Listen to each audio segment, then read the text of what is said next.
You say having been to like so many different countries, seen all the different challenges that everyone's facing, do you think there's a specific country or sort of geographical region that's going to come to dominate manufacturing globally? Or do you think it's not quite as simple as that? Ooh. Oh man, Rosie, what are Sorry, you doing hefty to me question. today? Wow. It's hefty because if we're gonna take this from an agnostic perspective, we're not gonna take anyone's side. The number one country in the world right now is China, and they're not slowing down.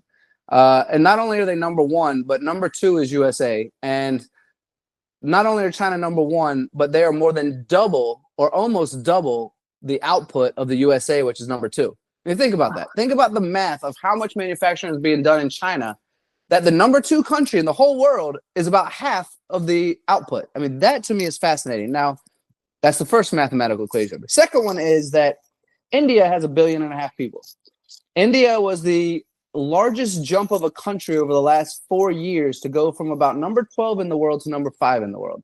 That is a hell of a jump, And they have started to realize the importance of investing in precision products and not just making a whole lot of crap fast, right? And that, I think, is going to be their evolution. The fact that they have 1.5 billion people, their government believes in manufacturing, they jumped from number 12 to number 5, and now they're going to start making quality stuff. That's tough to compete with. I mean, that is a really interesting equation.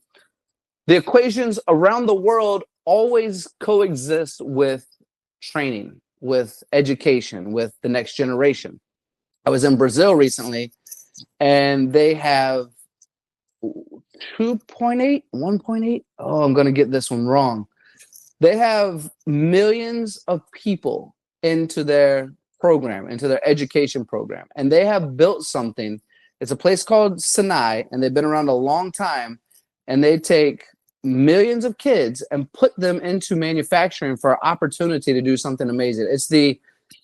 Although I would say that Germany and pieces of Europe have the best apprenticeship programs, the best training at that level.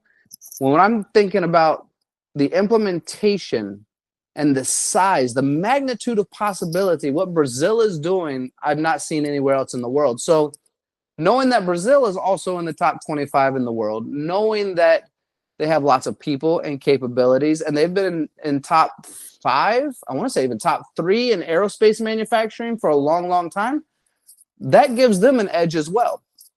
I would say that places like the UK and the US, we are quite stubborn and we don't like to lose. So when we see other places doing better, we're like, well, we're going to do that better too.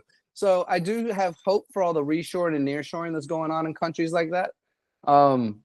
Mexico is making huge investments as well. But I still think it goes back to places like China that's doubled its second place.